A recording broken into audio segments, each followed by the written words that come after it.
There's a fresh story, come and see. With Olivia and Jenny, be who you need to be. Honest voices, safe and strong. Come as you are, you belong. So take a breath, let's begin. You're not alone, we're here again.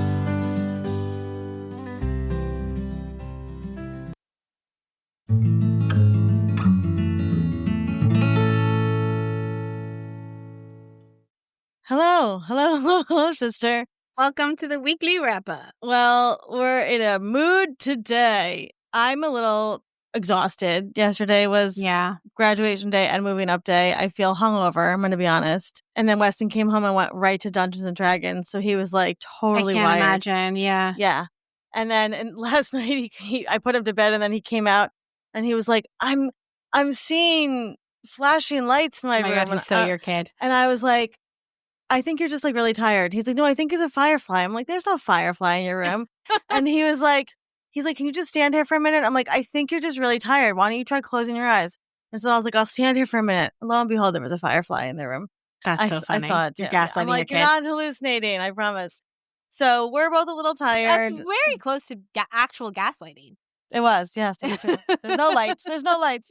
The lights aren't changing. Well, updates from my end. The deer is still here, and Goldie Fawn is still here, though I haven't seen her in a few days, but the mama deer was out last night. It's crazy Blossom how Deary. comfortable they feel in the it's wild. Yeah. Yeah.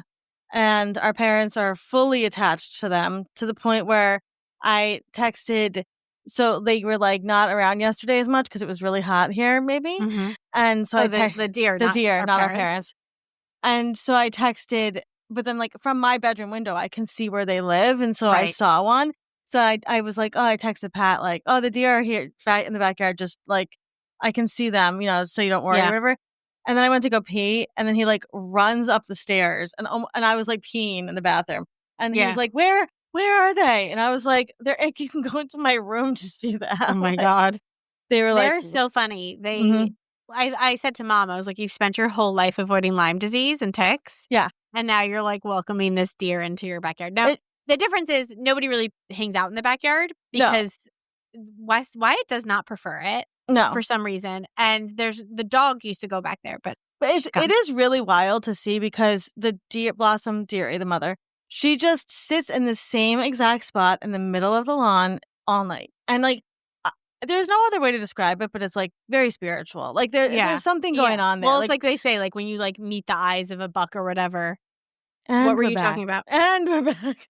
I'm having trouble. This is for the podcast. I'm having trouble. I think we could all be kinder to each other. And I think that, what we're talking about right now is that Olivia agreed with somebody on a post on Facebook and the person came back really nasty to her and misunderstanding Olivia. And then doubling down on the misunderstanding? Yeah, well, I was going to say, this has been happening a lot lately in professional Facebook groups. And we talk about this a lot. And not just divorce specific. No, not divorce specific. Maybe it's us.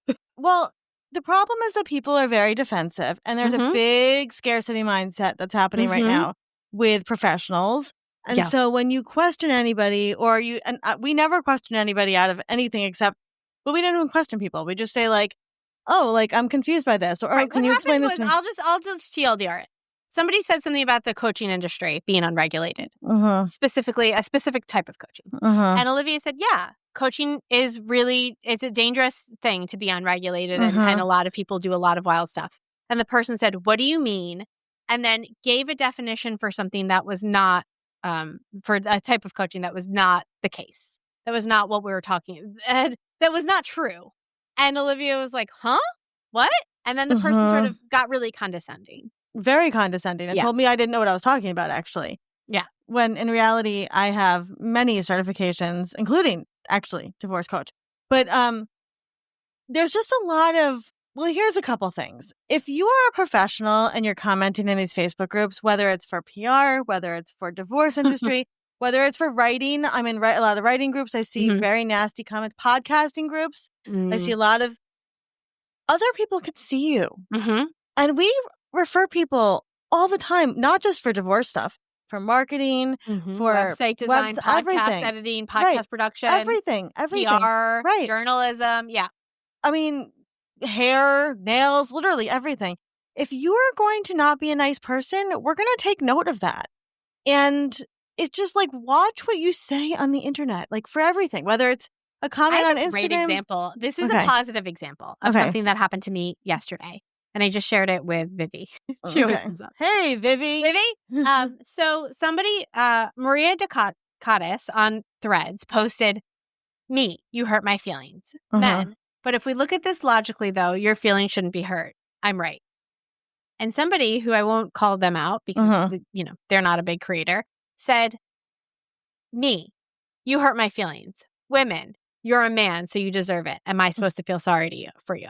And I thought, come on, man. So this is what I said. "I'm sorry that happened to you, Dave. That sounds like a painful experience. No one deserves that. That doesn't make it okay to pick up the bad behavior and subject others to it. I'm not saying you did, just saying it's not." Okay, so what I did was, instead of being like, come on, man. Right. Like, this is not what we're talking about. I just met him with kindness because, I don't know, the world doesn't need another person telling somebody to go kill themselves. Like, there's enough people killing other people. There's enough horrible things going on in the world. And Dave came back and said, "The way you approached what I was saying with kindness rather than rightfully getting defensive," rightfully, he understood that he was being a prick, "was impressive. Thank you. This is what people mean by kill it with kindness. I wasn't here to start a fight or anything, but this app makes me bitter until someone like you reminds me that I'm letting myself become part of the problem, so thank you." We can all do that. And if you don't have anything to say, like, "Hey, Dave, are you okay?" Don't say anything. You don't have to be an asshole to people on the internet. I said that yesterday to somebody. I'm like, "Are you okay?" Because they were really nasty to me. I did too. I had somebody respond to me today. It was in a thread about like the most unhinged thing a man has ever said to you. And I said one of the best things a man's ever said to me, which was, "You cry too much. And when you cry, I don't feel anything anymore. And it's making me feel like a monster." I love it. Thank you so much. And I said I broke up with him at the end of that sentence, which is true. And somebody said, "Yeah, but if your tears are manipulation, I'm not going to bat an eye." First, I responded and said, "That's a really bizarre thing to say to a stranger." And then I deleted it, and he hasn't responded, I don't think. I said, "Why would you assume that about somebody that you're supposed to love, that their emotions are manipulative?" Right. I don't think he's responded. Our point is that people see what you're saying. Be mindful, like whether it's Instagram, or whether it's Facebook. I think I sent it to you this morning of a person that like posted a screenshot of somebody saying something really nasty to them, and that person's employer was like, "Hi, thank you for showing us." Yes, it's public. Be smart. You're in professional spaces. You might think that you know the thing, but like take a second and consider that these people also know people that you're working with. Like, I will never send somebody to that person. And they, it's important for us to know what people are like because we do refer people all the time. At every space. You can't be kind to us in a Facebook group and you're condescending to us in a Facebook group, then I don't think that you're going to be particularly gentle with somebody who's going through divorce. Well, and there's a common theme I see a lot in the PR groups, which goes something like, somebody will say, like, "Does anybody have contacts for Drew Barrymore show or whatever?" And then somebody's like, "Well, why do you need them?" And then somebody's like, "Oh, well, for my client." Well, I've been in PR for 20 years, and you know that we're supposed to say why we need things. And like this like battle of like, I've been here longer. I've been here longer. Oh my gosh. Right. And I'm the gatekeeper. Right. This is what I offer, and it's the only thing that's actually legitimate. So anyway, so we're dealing with that. Vivi said she's having a grouchy day, so maybe we're sending love to Vivi. Sending love to Vivi. Okay, so let's recap. Level set. Well, so I really like that interaction. That made me feel really nice about that Threads interaction. Like, to make the world. Here's my wisdom ahead of time. Okay, make the world a better place. Make the world a brighter place. Like, if you have the opportunity the world to sing. Yeah. Don't sing over your sister, I think is important. Sorry. The Coke theme song. If you have the chance, be kind. Like, and I'm not saying be a pushover. I am not a pushover at all. I stand up for myself, for my sister, for my for my family, for my nephews, for my husband. But if you start at 10 with people, you've got nowhere to go. And if you have the opportunity, there is so much horrible shit going on in the world. And I'm not just talking about the new horrible shit. I'm talking about horrible shit that's been going on that we have turned a blind eye to for millennia, for decades, not millennia, but for decades, right? That we don't even have to encounter as white women that live in first world countries. Well, I live in one. You live in a questionable third world country. I'm in New York. But as white women, there's so much stuff that we don't even have to experience. We have so much fucking privilege. Use that to make the world a better place. A little bit. Like, a little bit of kindness goes so far. We are talking about riots in LA. We are talking about, these upcoming protests. We're talking about everything that's going on in Gaza and the way that they're treating those people and Ukraine and everything like that. And I'm getting political here and I don't fucking care because there are so many bad people that are doing bad things. Why join that side?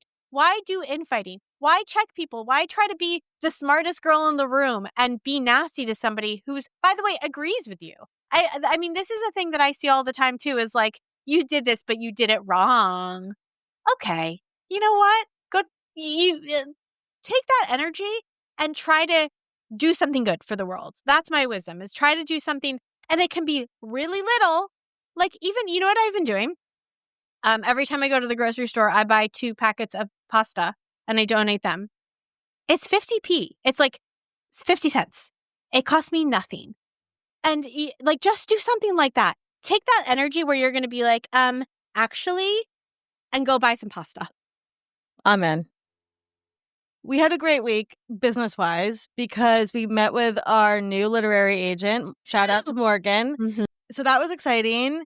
And it was a beautiful graduation for Weston. He won 2 New York State awards and 1 Montessori award. He won the Light award. Yeah, I know. He's so good. He's such a good kid. He cried in a picture and took it of himself too? Is that what you're saying? Yeah. Yeah. He wasn't crying, but he was like, Oh. And then like, it was very sweet. Yeah, I was sobbing. Yeah. I was sobbing reading the comments on your Facebook post. I know. The comments were so sweet. He's such a good kid. And I love that, he was seen and witnessed, and everybody was crying when he, and he did his declamation. He said 2 speeches from Hamilton, and everybody loved that. He did an amazing job. Pretty political too. Those speeches. It was political. And shout out to Marco Polo for letting Jenny watch it live. Watch it live. I have my 2 phones with me now whenever I go to an event, and I just hold up because the way that you were filming it, your face on Marco Polo was right over his, and so I was like, how do I clear the screen? By the way, Marco Polo, if I could offer a feature, clear the screen feature. I don't need to always see my sister's icon on the screen, but I tapped on your icon to try to get rid of it, and I found the live chat tag. I know, I saw you live, and you were like, move the camera, move the camera, and I can see that. Well, it's funny because I couldn't see that you were being blocked, but right. If you have a long distance family member, Marco Polo is an amazing option because I have 2 phones. I have 1 phone for work and 1 phone for regular stuff. And I have Marco Polo on my regular phone. It doesn't take up that much battery by any means. I keep it on so Jenny can literally live watch. Yeah. The everything. And it saves it as videos. Kids, which is great. What? You don't have to watch the other kids. Like, you cut out. Yeah, I cut out. I just do the. I don't. But also, it saves it as a video. It's just, it's so great. It's so great. So Marco Polo, we appreciate you making long distance anting much, much easier. Much, much easier. Yes. And it's much easier to explain things and doesn't take up video space on like a million videos, all over the place. No, and it saves everything. It's amazing. So shout out to Marco Polo. We've been longtime fans of Marco Polo. Yeah, since before COVID. Yeah. You and I started using it. Mm-hmm. I started using it. I can tell you exactly when I started using it. It was during my separation. So it was 6 years ago. 2019. That's wild. Yeah, 18, 19. So that was this week. And then the kids' last day is today. So I'm trying to think. I swam 4 times. Good job. Thank you. Brava. There's 2 reasons. One is that I'm trying to sort of like amp up the habit so that when it falls into a habit, I'm still going like 3 times a week. Right. The other is that I had to pay a joining fee this month. So it was like, instead of being like 40 pounds for the month, it was like 75. Got it. Which means that for my brain, I have to go like double. Yeah. So that it's like, I'm really getting my money's worth. But it's good. I'm really enjoying it. I mean, it takes a ton of time to do everything. But I think this is the first time in my life, actually, Thomas and I had a great conversation about this, because it's the first time in my life that I've ever had a healthy relationship with exercise. And he was like, do you not want to like know how many like laps you swim, like swim more this day, the next day? And I was like, no, because that is like, I've never had a healthy relationship with exercise before. It's always been like, ugh, I have to go to the gym. I have to go to the And I'm happy and I'm excited and I feel good and I don't feel like I'm pressuring myself. And adding in that sort of numbers and counting is so where my brain goes. Yeah. And I was like, I can't do that. And he really understood it last night when I was explaining it to him. And he was like, well, don't you think like it would be worth it to like not have a difficult relationship with exercise? And I was like, yes, this is that. Like, this is that. And like adding in, and I did. So a lap in the pool is one length. I looked this up. So I did 26 laps today. My bare minimum, unless something comes up, like people are being really stupid annoying, is 20. Oh, that's amazing. Yeah. And my goal for my birthday, which is in 6-ish weeks, is to do 38 for 30. I'm turning 38 on my birthday. And like, I want to go to the pool on my birthday. That's like a huge thing for me. Yeah, but I love that. So much of it has been slowing down, not rushing. Yesterday, I didn't tell you this. Yesterday, I was on the way to the pool and I was like getting ready to go. And I had the compost and the recycling to take out on the way. So my hands weren't going to be like clean. Yeah. And I felt my stomach was hungry. And I thought, I need to eat something before I go to the pool. I need to have energy in my body. And so I never eat breakfast. I haven't eaten breakfast since I was ever. Like, I was always that kid. They'd be like, on that PSATs, they'd be like, make sure to eat breakfast. And I would. And then I'd feel like horrible because I'm not a breakfast eater. And I had a piece of bread with peanut butter. And I was like, kind of like sitting there with the bread in my hand and looking at the compost. Like, I can't do both things. And I sat down on my couch and I ate. And like, I think before it would have been like, you better get up, get your swimming suit on, get to the pool before you know what's going on. Because otherwise, if you can opt out, you will opt out. And it was the first time in my life where it's like, I just opt in. And I'm excited every time. And it doesn't feel, and like, it's interesting. I'm not seeing like my body doesn't hurt. Like, I'm not feeling a ton of like response from it. Right, residual. But I also have to imagine I haven't been I'm not walking more. I'm not walking less now. Like I'm walking pretty much the same amount. We live in a walkable city. I've added something in. It's got to have a benefit. I do think I'm getting less tired in the afternoon, which is a horrible thing to admit, that exercising is making me more energetic. I hate that for me, but here we are. That's how I feel about my walking pad. I get excited every time I get on it. I'm going back on it next week. I'm very jealous of your walking pad. This is my walking pad. Yeah. No, it's great. Good. Yeah. I wish everybody is, as Mom would say, everybody's good. My weekly wisdom is bring tissues to graduation. Did you not? No, they actually gave them to us. And I have to say, I want to say something quickly, is that because Father's Day is this weekend, there is a weird sadness / awkwardness about being a single mom at these events. And I think I'm especially in a different boat because I don't have their father here at all. So a lot of there's only like a couple of divorced families in the school, but they had both parents there. And I will say the beauty of being in a small school environment like that is that the school knows what was going on. Right. And so a lot of the teachers came up to me specifically and they were like, how are you doing? How are you doing? And I was like, and then I just started to sob. But they recognized that I was alone. Like I didn't have, and like, yes, it would have been, I know it's not always fun to have your ex-husband places, but it's different. It's a different situation. And I mean, our dad was there with our mom, and our mom obviously has and Pat the other, too. Yeah. But like, the other, there's a divorced child in the class, and his dad was there, and so it's if you have to be clear, he's a child of divorce. He's not a divorced child. Right. That would be so bizarre. Yeah. if you have a friend who's a single mom, like check in with them. And like, I had a couple of friends yesterday who were like, how you doing? And it was nice. Like, because it is lonely and it is weird to be sitting like, and at one point, it's like, not what you anticipated no, when and you like had that baby. At one point, like I got there early, and so I literally took front and center, like seat right in front of Weston, and I put my bag down. And for moving up day, there was like 6 times the amount of people because it was like kindergarten and all the grades. And this other family came up next to me, and they were like, I could see they were like trying to figure out if like which seats were taken. And I was like, oh no, it's just me. Like you can sit here, or whatever. And then I was like, God, what a statement. Like it just, I don't know. It's just, it's a very weird, it's a very much a both and, right? And also like a if, right? Like there's a grief. I mean, like this is not what your plan was. No, and it's really hard. There are women who like Abby, right? And that was like, that is her plan. And she's it for Poppy. And that's amazing. And that's beautiful. Right. But that's that was her plan.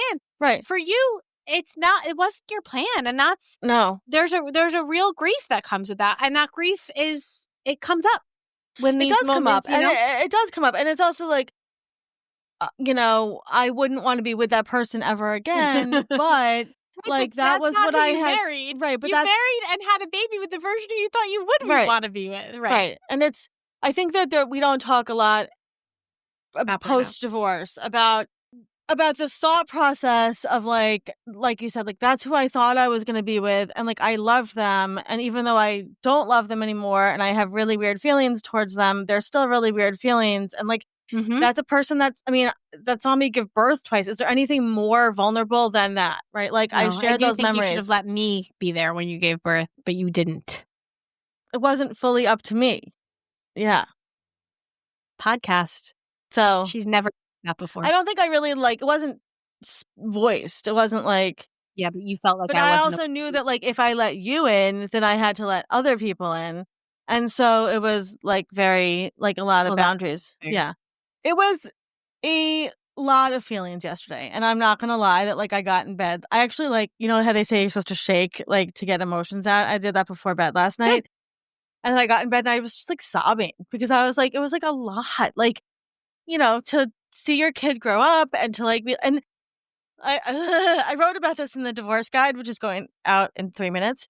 But when I watched Weston's kindergarten graduation, I was so afraid because I didn't know if we'd have to move. And at the time, talk about plans, the plan was to stay in Elwood and he would grow up and go to Elwood schools. That was the plan. And we chose that house because it's a great school district. And I remember looking at him thinking like, I'm fucking your life up so much because I don't know if we can stay here. Where are we going to move? What are we going to do? You're not going to be with your friends. Because at kindergarten graduation, you guys had just gotten separated? Yes, we had just gotten separated. Okay. And so we were still living together and I was alone at kindergarten graduation, just being like so sad and feeling like they screwed up so much. And then flash forward to yesterday and it's like he was exactly where he was supposed to be. And like go subscribe to our divorce guide newsletter because I'm putting more of my narrative writing in there about divorce, and I wrote about this for this week. And so now it's my turn to cry. I think too, like, you were always so careful about where you put your kids for school, and when you put him at Posey for nursery school, there was that school before that he didn't have a good experience Northport with. Nursery School. We did not like. No, they did not get him. No, and we sent him to Posey. Yeah. You sent him to Posey. And it was such a beautiful experience. And Carrie Puglisi immediately recognized who he was and kept saying to us, you have to send him to Love of Learning. Yep. And we were like, he's already so much in his own world. We don't know if we want to like do that. And you talked about it in your Facebook post. I won't get into the whole thing, but like because of the pandemic, he was home. And then you were going to send Wyatt to Love of Learning because he'd never been in school before. He was completely feral. Yeah. And, and you were like, well, I have to. I remember that panic of you being like, oh my God, what am I doing? I have to have them in school together. And I remember being like, he'll be okay. Right. But like, you're the mom and you were totally right. Like also to separate them after a year and a half of their dad leaving and then being home alone together. Yep. And then to just be like sending them to different schools. And I'm so grateful because having them at Love of Learning allowed you to move because you didn't have, there was one less transition that you had to make for them. I think that there's like so many, as I'm talking to him, like this, it's so layered because I also think that like the year, well, I basically homeschooled Weston for a year and a half, for half of first grade kindergarten. And I'm just using this term because I think that this is a little bit of what happened. Not that he is diagnosed as anything, but he unmasked a lot of who he was as a kid. Yes. For multiple reasons during that time. From living in an all abusive... of us have masks that we have, that but we also, wear like, in the world. And he right. unraveled, like, yes. His nervous system calmed down because his dad moved out. It was just me and the kids. And so he could be himself completely. And so when I saw that, I was like, he needs to be in a place that really captures his essence. And when I tell you, I have never been in as much physical pain as I was waiting for the response from the school. And they said to me, we really like him, but there's a lot of boys in that class. And so we're not sure. And so we have to really talk to the head of the school. And I was so, like, I was just beside myself. Like, and I was so mad at myself. Like, how did I not see this? Like, right. I this is what I was saying too about Carrie. Like, she kept advocating. Like, nobody loves Olivia's kid. Like, Olivia is such an exceptional mother, and I am a very, very, very doting aunt. And we have a wonderful grandparent system and uncles, others uncles and aunts. We love those kids. It required an outside source of Carrie Puglisi going, you have to send this kid to the school. Yeah. I'm telling you. And I'm so, like, that is an angel to me of somebody that, like, did that because the way that his teachers have seen him and have, you know, the story about the escalators in the city and stuff like that, how they, like, made sure that he felt comfortable and now he's cool with escalators. I'm not. You know what I mean? Like, the way that he was seen and felt and heard, you don't get that in a lot of places. Those teachers, Olivia and I were both teachers. I would come to pick the kids up. First of all, I love that the teachers did not know that I lived internationally because I still showed up more than most aunts did. We would show up and they would be like goofing around, having fun with the kids. This was after school stuff, so it wasn't like during the day. But I'll tell you, the school that we worked at, if the kids had been like talking to us during an after school thing, we would have been like, go talk to the other kids. What are you doing? I'm a teacher. Leave me alone. Yeah. Right? Oh, like, Jenny, yesterday they had like a dance party after graduation. The teachers were fully dancing with the children. Like, they love, I mean, how was Liz Gray? We love Liz Gray. Miss Struba, Miss Teller, they were sobbing while giving the speeches about the kids. I mean, like, it is the most loving, like, and I never really experienced, we went to private school, but Montessori is like a totally other thing. And their Montessori school was as close to like a camp as possible.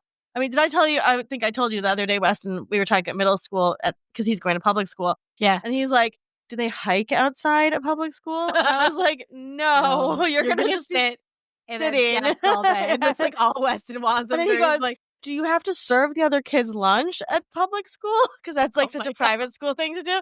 And I was like, no. You might have to I think you got to go to ChatGPT and be like, how do I get a Montessori kid ready for public school? It's a great idea, by the way. It is a great idea. But it was a beautiful day yesterday, and Mom and Pat were there, and we're going to celebrate today with Dad, who I have to call after this. But, you know, and also I didn't even know that there was awards to be given, but Jenny and I used to sweep up the awards. So it was kind of nice to see my child sweep up the awards, too. Yeah, he got 3 awards, 2 from the state. Mm-hmm. Yeah, and those, I looked them up. They're you know, exclusive. And, like, shout out to my people in my village. Like, I texted Jeff right away, like, a picture of the award. And he was like, oh, my gosh, you know, like, like, when you have a single mom in your life, please show up for them. Like, it means the world to us. And it's not a lot to show up. No, like, it's Olivia's just like, not saying, come with me to sit no, under I'm just this saying, like, tent. to celebrate my kid with me. Yeah, like, to my text. It makes celebrate my kid. A world of difference. Like, you know, and I was like, and like, I texted Emily, our babysitter, who that's a whole other podcast because we love her. And she was like, thank you so much for these pictures. And like, it was just, it's so special to have people in your life when you are truly a solo parent. I don't have a co-parent. And, you know, it's not the life that I thought I was going to have by any means. And I'm so grateful for it, but it's still, you know, days like yesterday, it's rough. Like it's not. There's a lot going on because I know that you and I both have the sense of like, I might wake up tomorrow and be slipped back into it. Yes. Which like is a very weird thing that we have with reality. Yeah. Oh, believe me, last night I was like, am I going to wake up one day and be like 16 again and be like, did I have children? I always think that would be a great horror movie. Anyway, yes, it's been an emotional episode. I just, I'm so grateful that I get to witness you as a mother, because the thing is that we are used to exceptional children in our family. Yeah. We get used to it. But you zoom out and you hear the words of the teachers, and you see the letter. The teachers included the letters they sent to the state. I know. To request to put Weston up for these awards. And you're like, oh my God, yeah. I know. And it's funny because you and I have taught kids. We know what kids are like. And I have some students that I still keep in touch with that I adore. I really do. Some are amazing, and some I hired to babysit my own kids. But it's all you. It's all you. And I just want to always, it's thank you.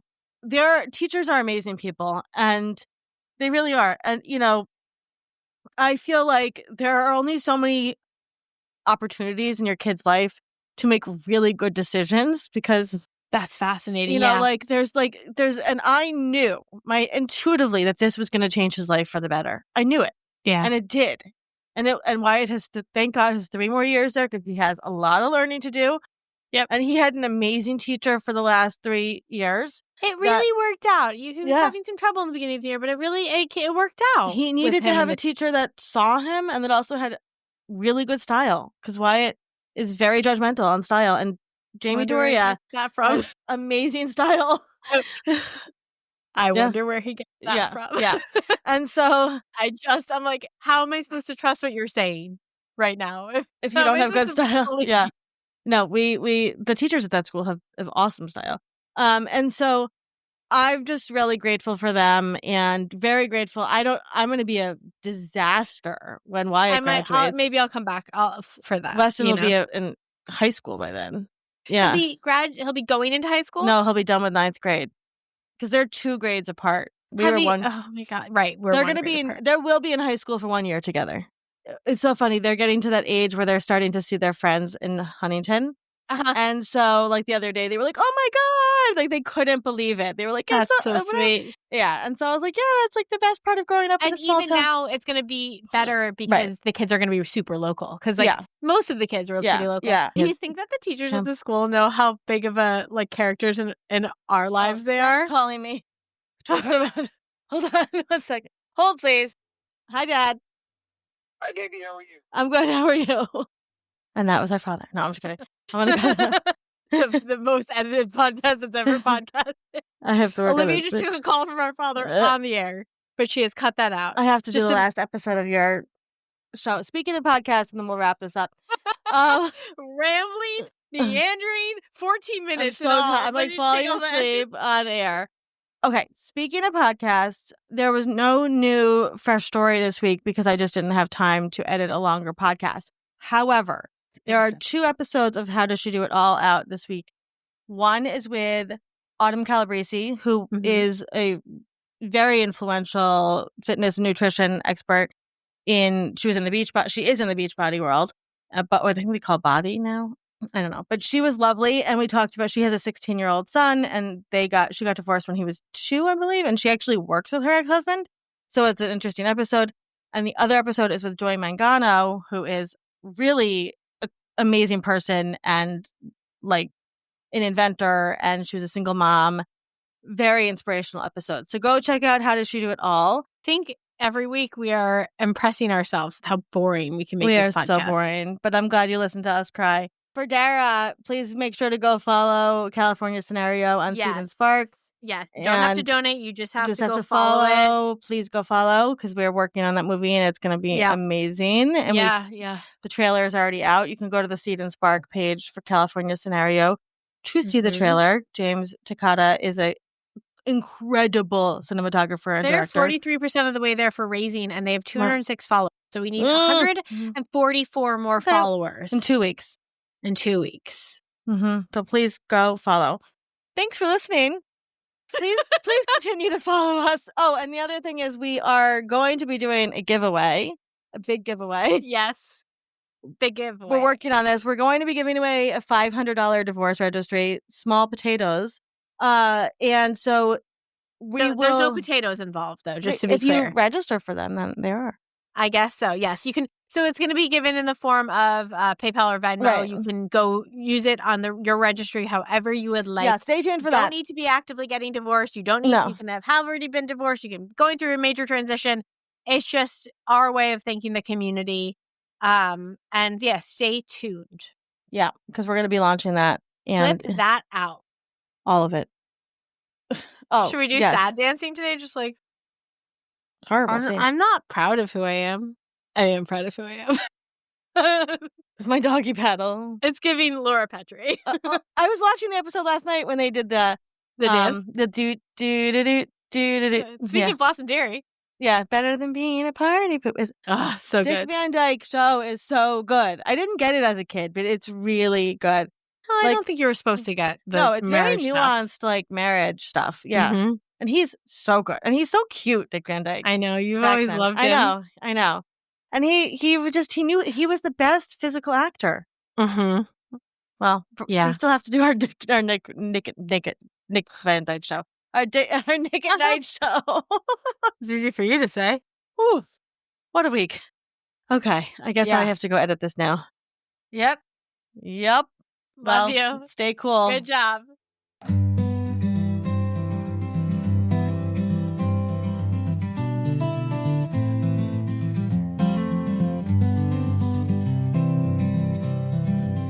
It's a fresh story, come and see. With Olivia and Jenny, be who you need to be. Honest voices, safe and strong. Come as you are, you belong. So take a breath, let's begin. You're not alone, we're here again.